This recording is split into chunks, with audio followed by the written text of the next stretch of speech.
Good afternoon to everyone. Thanks for joining me for this important announcement and emphasis. I'm delighted to be joined by the State Drug Director, Kirk Lane, by the State Board of Pharmacy Director, Dr. John Kirtley, Arkansas Department of Health Director, Dr. Nate Smith, and our Surgeon General, Dr. Greg Bledsoe. I'm also very appreciative of our legislative sponsors and supporters that are here that have taken such a lead on this issue, recognizing the challenge to Arkansas and to our nation and addressing it head on. We're here today to announce the implementation of the Naloxone Protocol. If you will recall, in 2015, there was passed legislation that allowed first responders to utilize naloxone to counteract opioid abuse and to save lives. We recognize this is a broader need than simply first responders. And through the legislation that was sponsored by Senator Bledsoe and Senator Eads and Representative Boyd, this legislation was passed that broadens the protocols to allow pharmacists without prescription to authorize and dispense naloxone to those that can utilize this to save lives. This is a dramatic change. It goes live today. As of today, family members, others that are concerned about saving lives and opioid abuse can now go to a pharmacist and say, we need help. The pharmacist then, based upon a standing protocol and authorization by Dr. Nate Smith as the prescriber of record, allows any pharmacist in Arkansas to dispense naloxone in order to save lives and to protect lives and assure that we're not going to lose those lives that are so precious to us in this state. Everyone understands the challenge of opioid abuse. In fact, President Trump initiated the National Task Force for Opioid Abuse, and one of their recommendations was to have further utilization of naloxone, and this protocol is consistent with the recommendations of the National Task Force. Just in Arkansas, there's large amounts of opioids that are being sold in this state. In 2016, there were enough pills that were dispensed for every man, woman, and child to take 80 pills each during the year. What's also troubling is the level of disparity between counties. In Lincoln County, there were 74 pills dispensed per capita, while in Crawford County, there were 154 dispensed per capita. That is a dramatic difference, and so with the potential for abuse and the education efforts that we're trying to put forward to reduce that abuse, this is another angle to tackle the same thing, which is saving lives of those that might suffer from drug overdose. And so that is the announcement today. I want to give an opportunity at the microphone to each of the leaders that are participating with me in this news conference. I want to first recognize Chief Kirk Lane, the Director Kirk Lane now, who is our Director of Drug Prevention and Abuse in this state. The drug czar as well as known, and he's doing a great job for us, a leading voice. And so would you go into more details on this? Yes, sir. Thank you. Good afternoon. You know, this is a momentous day in a new strategy, or a very well prepared strategy, in how to solve some of the opioid epidemic that we've been facing. To date, we have seen improvements in law enforcement, improvements in prescribing, and ways to reduce the opioid abilities of our state. In this strategy, however, we go to a different mode of actually trying to stop or prevent the accessibility by using a naloxone, which is an opiate antagonist. It allows people to breathe during an overdose situation, which it's a temporary type fix, but it allows them to breathe and seek medical attention in that effort. This bill and the effort that was made by our pharmacy and our medical boards and associations and the doctors that you see here before you came together on the from the legislation, Act 284 of 2017. And because of that, it empowers pharmacists by therapy to dispense naloxone to anyone, like the governor said. It's a successful antidote, naloxone is, and it's been proven through the state by law enforcement's use to date. In the last year, law enforcement has saved 12 people across the state by the use of naloxone in a similar type ampule or nasal spray like I'm holding here. Naloxone was dispensed, law enforcement responded and dispensed the naloxone and saved 12 individuals across the state. So like other states that use naloxone, Arkansas has seen great success with the use of naloxone. Now I'll turn it over to Dr. Kirk Lane. Thank you, Director Lane. I think that you've already heard this is a momentous occasion. This is a prime example in Arkansas of Arkansans taking care of our own. Like many other states, we are overwhelmed with the drug overdose deaths and the exposure not only to people that know they're abusing drugs, but also accidental overdose deaths and accidental exposure to very potent prescription and street drugs, not only by adults, but also by our children, by our law enforcement officers. This is a prime example of how different people, such as the Medical Society and the Arkansas Pharmacists Association, work together on legislation with the Senate and House sponsors to make this possible. This is something that we expect to hit our website in the next day or so. I'm sure the Medical Society is probably going to do the same thing, as well as the Pharmacists Association. It's not just pharmacists, but also allows physicians to directly dispense naloxone to people that are at risk for a drug overdose or may come in contact with someone at risk for a drug overdose, to get this directly in the hands of the people to save lives. This is a life-saving medication. It is a medication that if you give it to someone who is not experiencing an opioid overdose, it will not harm them. Very similar to what we've seen in the past with epinephrine or EpiPens for children that may be allergic to bee stings or anything else. This is a temporary fix to get them further medical care before they die. We'll be around afterwards. I'd be happy to answer any questions as well.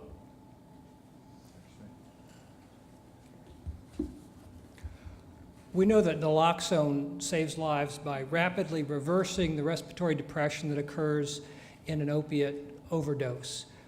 But once someone stops breathing from an overdose, the clock is ticking. And we can't wait any longer than absolutely necessary before we initiate treatment. So getting naloxone there present to be administered as early as possible is critical for saving lives. By analogy, we teach members of the public how to perform CPR so that resuscitation efforts don't have to wait until an ambulance arrives or until a patient arrives at a hospital. In the same way, we want to make sure that the naloxone is available and administered as soon as possible so that those precious minutes are saved and those lives are saved as well. This is a great idea. I'm very delighted that we're doing that here in Arkansas. It's been very successful in other states. And as our state health officer, it is my pleasure and privilege to be the prescriber of record for this. And I thank everyone who worked very hard to get us to this point. Thank you.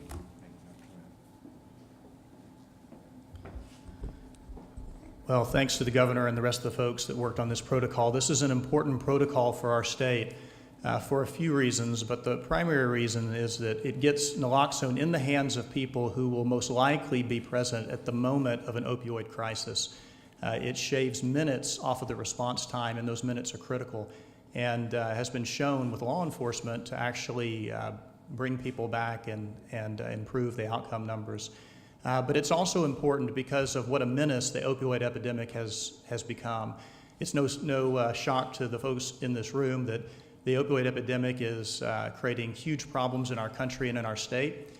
And we need to be doing everything possible in the power that we have as a state to be pushing back against the opioid epidemic and the losses that it's caused, not just for the family members, not just for the loved ones who love the people who are struggling with opioids, but also for the entire state and the community. The losses are felt very strongly. So this is an important protocol for that. And I'm very thankful for those who have worked on this, and I look forward to helping implement it over the next coming weeks to months. Thank you. With that, we'll take any questions. Governor, you mentioned that this was one of the recommendations of the President's task force. That task force also recommended that the President would make the opioid epidemic a national emergency. He's talked about that, but he hasn't gone that far. Do you think in Arkansas this has reached the emergency phase or stage where it should be considered an emergency? It should be considered an emergency in the context of measure of importance. There might be some technical legal issues as to what is formally declared a national emergency by the President. But what he's trying to communicate is that this is an urgent matter for our nation to address. That's why the task force was convened. I participated as a governor in calls with the director of the task force, Governor Christie, and others. I was a participant in those. They made a number of recommendations. Let's put it in perspective in Arkansas. This is a growing challenge for us. Methamphetamine is still our #1 drug of abuse. And so this is creeping up, though. And there's a lot of ramifications to this that we have to keep an eye on. And that is, once the addiction level is raised for opioid abuse, then it's an easy transfer into heroin abuse. And so there's a lot of consequences down the road that we want to avoid, that we've seen danger signs. And we've seen this happen in other states. So I wouldn't say that we're ahead of the curve in Arkansas at all.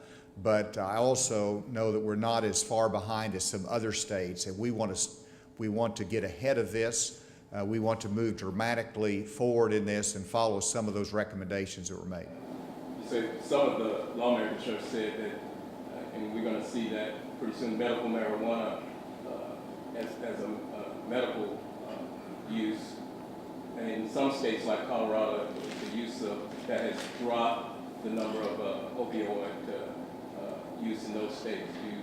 Do you think that will help, or are you going to support that? People are saying that in the medical marijuana. Well, I think that's something that has to be followed and studied. And so I don't know that you can make that correlation. There is an observation that can be made that in the Northeast states is the greatest area of opioid abuse. But I don't know that you can say, learn enough from Colorado yet, or California or Washington State to know whether there is that correlation. The fact is, we have medical marijuana in Arkansas, and we need to treat it as a medical relief and not as recreational use. That's a key distinction. Let's learn, let's do more research, and make judgments from that. I think we need to separate that issue really from where we are on the potential for prescription drug abuse, concentrate on that and the potential for opioid abuse as we're doing today. What's going to be the process for rolling out the protocol? I guess how widely available do you all expect this to be at pharmacies in the state? Dr. Kirtley? So as we are announcing this today with Dr. Smith as the prescriber of record, it enables not only the Board of Pharmacy but also the Arkansas Pharmacists Association to put this out to all the pharmacists and say, order this, get it on your shelf, and here's how the protocol works, very similar to what we've done with immunizations in the past.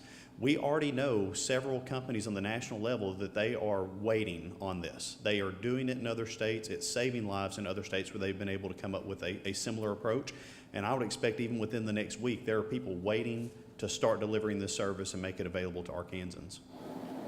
I guess on the protocol, is going to be available to anyone, or what's the process for? So on the protocol itself, and we have a copy of it, we'd be happy to provide, it's talking about if you are someone who is at risk for an opioid overdose, or if you are someone who may come in contact with someone. So Just like for a law enforcement officer, if they are going to come in contact with potential contraband or drugs that they could become exposed to, I know that Director Lane can speak to this better than I can, but we are seeing issues where it's not just prescription drugs and it's not just heroin, it's also very, very potent chemicals such as fentanyl, which is 50 to 100 times stronger than heroin that you would see on the street, or even prescription drugs. Even coming in contact with the skin could cause a drug overdose. And then you've got carfentanil that's 100 times stronger than that, and many other designer chemicals like that. So if you're at risk for coming in contact with someone that could be, beholden to some sort of a opioid overdose, it would be available to you. It basically removes the barriers of qualification so that it is directly available to the public. Are there any contraindications? The only real contraindication for naloxone is if you've shown some sort of previous adverse reaction to naloxone. The beauty of this drug is we're talking about an intranasal spray that actually usually works within 3 to 5 minutes. It may take multiple doses of it, in fact, depending on how much of an opioid there is on board. But if you are suffering an opioid overdose, this is the cure. This is the antidote to that. The medication does not last as long as the opiate that is on board, because opiates will stick around longer. So what you have to remember is this is a temporary solution to bridge the gap in care to get someone to some other medical treatment. The protocol in the legislation, I gather, certainly or indemnify pharmacists against. It's the same as a pharmacist selling aspirin today. Generally speaking, if it is part of your legal practice, generally your insurance covers that. There are also safe harbor immunities in the ability for people to act as a good Samaritan in providing naloxone or administering naloxone to someone that actually protects them. That was one of the major issues tackled in 2015 for law enforcement. That, first of all, you had to have the legal ability to get the drug, to actually obtain it and possess it, and second of all, you needed, protection or immunity by trying to act as a good Samaritan and utilize that drug to save a life. You mentioned, the government mentioned the 12, incidents where people were saved. When was that, 2016, or what period was that? That started in December of 2016 to date, the last save being 9/4 of this year.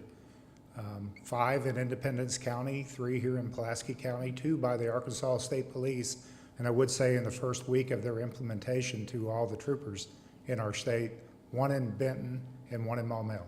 Does the effectiveness of it, does it differ from whether it's fentanyl or one of the other drugs? Sure, it's going to affect different people different ways. It won't work unless there's an opioid on board. And depending on the person's tolerance and how far gone they are, it may take several dosage units to bring that person back to breathing again. The price of this has gone up a lot. Is that a concern that this will not necessarily be affordable to people that will need it? I mean, a lot of communities that are very poor are affected by the opioid epidemic. How expensive is a unit? Nasal naloxone usually runs between $70 and $100 per dosage unit. Depending on the type of naloxone, it could be more expensive. The different formations of it, the one that law enforcement has been using is the one I demonstrated today. That goes $70 to $100. Is there an effort to perhaps get more funding to law enforcement as well, so each police Sure. agency? The state received a grant known as the Prescription Drug Overdose Grant, several $1 million, actually $3.4 million involved in that program. It is a 5-year grant. There are processes in place right now for training through the Criminal Justice Institute for law enforcement and communities across the state, and also providing naloxone to those communities once they complete those trainings. Could someone, so I can understand, what does naloxone actually do? I mean, to block or to reverse or to forestall the effects of respiratory arrest? So I'll explain this chemically. I'll explain this the same way that we do to lay people and to pharmacists to help educate the public on how it works. The prime example I give is you have opioid receptors in your brain that I would say are similar to a golf tee. And if you put an opiate, whether it is heroin, fentanyl, a pain medication that was prescribed, or a prescription drug, I'd say it's like a golf ball, and it wants to sit on that golf tee. Now, if you get too many golf balls on too many golf tees, you go into an overdose situation and you actually depress your central nervous system to the point where you just quit breathing. I mean, you basically can go to sleep, is the prime example that we use. The problem with that is those can stay on the golf tees for hours and hours and hours. Now, when you take naloxone, which is a different drug, different chemical structure, it also wants to attach to that same receptor. It has a higher affinity, wants to be on that golf tee worse, but I say it's more like an egg. A golf ball is very durable and lasts a long time, whereas an egg does not. So because it will bounce that opioid off of that receptor and repopulate it with the naloxone, you can reverse that drug overdose. The problem is that egg, that naloxone, may expire or lose its effectiveness in 30 minutes or 90 minutes or 2 hours, whereas the opioids are still waiting to get right back on that golf tee. That is the most important thing. You've got to go seek further emergency care. But it literally takes that receptor and bounces the opioid off for a period of time to reverse that overdose. And it may take hours of repetitive doses depending on how much of an opioid a person has been exposed to. That is the big fear, especially with our law enforcement officers and others, that if they come into a lot of fentanyl, which absorbs very quickly and very readily through the skin, they have to have this medication to stop them from going into an overdose situation, and it has to be maintained, in some other sort of clinical setting. Let's do one more question, and then did you have any addition to add to that? I think he explained it well. Okay. Governor, how effective has the PMP database been in terms of getting, helping with this epidemic? I know that you signed a bill that mandated that in the session. We're still measuring, but first of all, there's been a significant jump in access to the database, usage of the database by physicians. Obviously, it's mandatory, but it demonstrates the protection that's there, the checking that's there, which should logically reduce the potential for abuse. And so I'm very pleased with the increased usage of it. Secondly, anecdotally, we've seen a number of instances where physicians have said, I wasn't sure about this, but I've seen it work. Where in instances before, we would not have been required to make a check. I would not have made a check, but because I was mandated, we did, and guess what we found out? This patient was abusing prescription drugs. And so we'll continue to measure it, but we're pleased with where we are on that right now. We'll continue to monitor it. Thank you for your attention to this, and of course these experts here will be available for any further discussions. And Steve, if you need any more pharmaceutical analysis, I'm happy to talk to you. Thank you all.